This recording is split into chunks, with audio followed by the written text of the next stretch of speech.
हाय मित्रांनो, माझ्या चॅनलमध्ये आपलं स्वागत आहे। आज आपण पाहूयात की 2025 मध्ये नवीन वोटर आयडी कसे काढावे, याला मतदान कार्ड असे म्हणतो। मित्रांनो, आपण घरी बसल्या कोणाचाही मतदान कार्ड काढू शकता। कुठेही जायची गरज नाही, आपल्याला फक्त 2 ते 3 स्टेपमध्ये या गोष्टी करता येतात। त्यामुळे मित्रांनो, आता सध्याला बघणार आहोत की मतदान कार्ड कसे काढावे। त्यासाठी आपण प्ले स्टोअरवरून वोटर हेल्पलाइन या नावाचा ॲप्लिकेशन डाउनलोड करावे। इथं पाहू शकता आपण, या ठिकाणी वोटर हेल्पलाइन कोपऱ्याच्या ठिकाणी दिसतंय बघा मित्रांनो। या ठिकाणी मी इथे क्लिक करतोय। हा ॲप्लिकेशन घ्यायचा आहे आपल्याला, त्यानंतर ओपन करायचं आहे। ओपन केल्या मित्रांनो, आपण न्यू यूजरवरती टॅप करायचं आहे। त्यानंतर मोबाईल नंबर टाकायचा आहे, सेंड OTP वरती क्लिक करायचं आहे। वोटर एक्झिस्ट मित्रांनो, मी सध्याला वोटर रजिस्ट्रेशन केलेलं आहे, त्यामुळे माझं एक्झिस्ट दाखवत आहे। तुम्ही OTP टाका, त्यानंतर पासवर्ड क्रिएट करा। त्यानंतर काय बॅक आल्यानंतर मोबाईल नंबर या ठिकाणी टाका आणि इथे पासवर्ड जो तिथं रजिस्ट्रेशनच्या वेळेस टाकलात तोच इथे टाका। नंतर मित्रांनो, OTP सेंडवरती क्लिक करा। त्यानंतर आलेला OTP या ठिकाणी टाका, जे की माझं 539167 OTP आहे। लॉग इन क्लिक करा। वोटर रजिस्ट्रेशनवरती क्लिक करा, न्यू वोटरवरती क्लिक करा। त्यानंतर लेट स्टार्टवरती क्लिक करा। त्यानंतर वरचा जो ऑप्शन दिसतोय, yes I am applying for the first time, या बटनावरती क्लिक करा, जे की इथं दिसतंय आपल्याला, या ठिकाणी दिसतंय, ह्याच्यावरती क्लिक करा। केल्यानंतर मित्रांनो, या ठिकाणी आपण पाहू शकता की भरपूर काही ऑप्शन आलेले आहेत। त्यामुळे या सर्व ऑप्शनवरती बारकाईने नजर ठेवूयात। मित्रांनो, पहिला आपल्याला राज्य चॉईस करायचं आहे। या ठिकाणी आपण राज्य चॉईस करूत मित्रांनो। या ठिकाणी बघू शकता, महाराष्ट्रावरती क्लिक करायचं आहे। त्यानंतर आपला जिल्हा सोलापूर क्लिक करायचं आहे। आपला असेंब्ली कुठला आहे, अक्कलकोट यूज करायचं आहे मित्र। डेट ऑफ बर्थ विचारते, डेट ऑफ बर्थ आपलं जे पण डेट ऑफ बर्थ असतो तो डेट ऑफ बर्थ टाकायचं आहे। अपलोड डॉक्युमेंट्स मित्रांनो, इथं पाहू शकता की आपल्याला डॉक्युमेंट्स टाकायचे आहेत। डॉक्युमेंट्समध्ये बर्थ म्हणजे जन्म दाखल्यास जन्माचा पुरावासाठी आपल्याला Aadhaar card, PAN card, driving licence ह्या सगळ्या गोष्टी लागणार आहेत। आपल्या प्रत्येकाकडे आधार कार्ड हा असेलच, त्यामुळे आधार कार्ड हा ऑप्शन टिक मार्क करा। त्यानंतर मित्रांनो, इथं त्याचा एक कॉपी म्हणजे त्याचा एक फोटो अपलोड करा।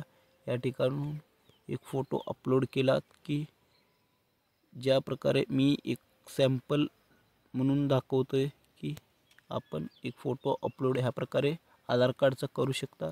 त्यानंतर नेक्स्टवरती क्लिक करा। मित्रांनो, आपण एक अपलोड करायचे फोटो, ते आपण आपल्या मोबाईलच्या कॅमेऱ्यातून क्लिक करून काढू शकता।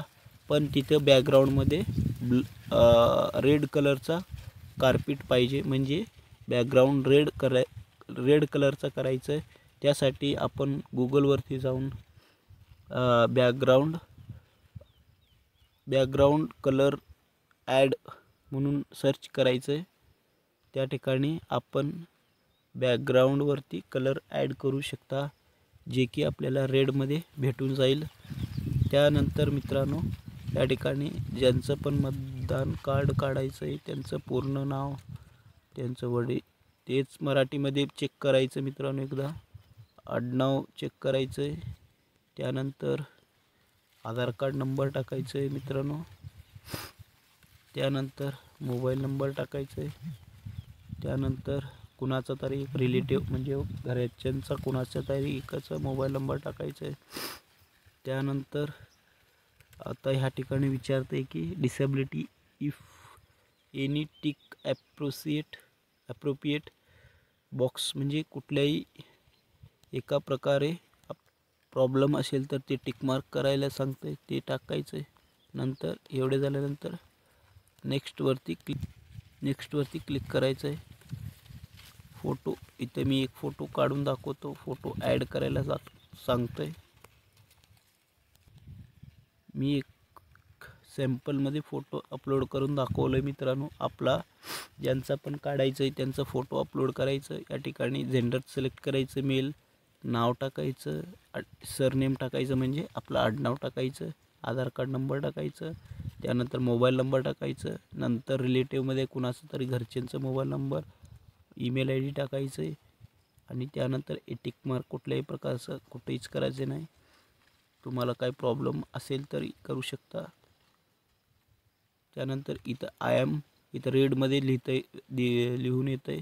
ज्यांचं पण काही प्रॉब्लेम असेल तर आता या ठिकाणी लिहिलं आहे की I am not able to furnish my Aadhaar because I did not have Aadhaar number. त्यामुळे 23 53 27 52 11 83 म्हणजे ज्यांचं आधार कार्ड नाही त्यांच्यासाठी हा टिक मार्क करून ठेवायचा आहे. त्यानंतर मित्रांनो फादर मदर हे विचारतं आहे. फादर मदर म्हणजे आपल्याला कुणाचा तरी एखाद्या घरच्यांचा मतदान कार्डाचा डिटेल्स द्यायला पाहिजे मित्रांनो. त्यामुळे आपण फादरचा देऊयात. या ठिकाणी नाव टाकू शकता फादरचा. त्यानंतर रिजनल लँग्वेजमध्ये चेक करायचं मित्रांनो, रिजनल लँग्वेजमध्ये तोच येतोय का. तेच नंतर इथं पण रिजनल लँग्वेजमध्ये चेक करायचं आहे.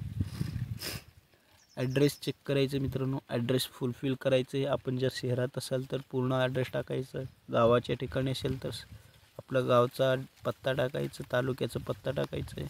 जसं की माझ्या गावचं उडगी आहे, त्यानंतर तालुकाचं अक्कलकोट असं आहे, नंतर विलेज आणि उडी टाकायचं. त्यानंतर पोस्ट कुठला आहे आपल्या गावचा पोस्टाचं नाव टाकायचं आहे. त्यानंतर मित्रांनो पिनकोड टाकायचं, आपलं जिथलं पण पिनकोड आहे. तहसील टाकायचं मित्रांनो, इथं अक्कलकोट आपल्या तहसीलचं नाव टाकायचं आहे. इथं ॲड्रेस प्रूफसाठी आपल्याला डॉक्युमेंटचं लिस्ट दिलेलं आहे. आधार कार्डच टाकायचं मित्रांनो, काहीच प्रॉब्लेम होणार नाही.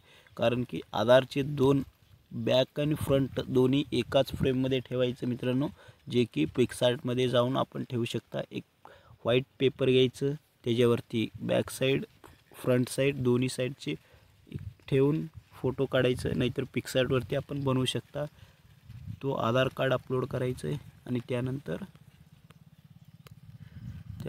मी आधार कार्ड अपलोड केलो आहे मित्रांनो. मी एक सॅम्पल करतो आहे, मला कोणाचाही मतदान कार्ड काढायचं नाही, फक्त तुम्हाला शिकवण्यासाठी हा व्हिडिओ काढतो आहे मित्रांनो. त्यानंतर मित्रांनो आपल्या घरचे ज्यांचं पण मतदान कार्ड याच्या अगोदर काढलेलं आहे त्यांचं एकाचं डिटेल्स या ठिकाणी द्यावं लागेल, ज्याचे की फादरचं चालू शकतं, mother, wife, legal guardian in case of orphan. जर कोणी अनाथ असेल तर त्यांचं जे कोणी पालनपोषण केलेलं आहे त्यांचं हे वापरू शकतात, जे की पालनपोषण केलेले आईवडिलांचं मतदान कार्ड. आणि गुरु in case of third gender यांनी थर्ड जेंडर ट्रान्सजेंडरमध्ये जे कोणी मोडत असतील त्यांचा पण त्यांना हे ऑप्शन टिक मार्क करायचं मित्रांनो. या ठिकाणी फादरचा आपण सिलेक्ट करूयात, ज्यांचे की जास्त करून फादरचे द्यायचं. या ठिकाणी फादर सिलेक्ट केल्यानंतर त्यांचं इपिक नंबर टाकायचं आहे. त्यानंतर नेक्स्टवरती क्लिक करायचं आहे. नेक्स्टवरती क्लिक करायचं आहे. ह्या ठिकाणी पोस्ट ऑफिसचं पण नाव टाकू शकता मित्रांनो व्यवस्थित. ह्या ठिकाणी एवढे सगळे डिटेल्स झाल्यानंतर सोलापूर क्लिक करायचं आहे आणि आपल्या गावचं नाव टाकायचं आहे. त्यानंतर मित्रांनो डेट टाकायचं आहे, जेवढं पण आपण डेटवरती क्लिक केलं आहे.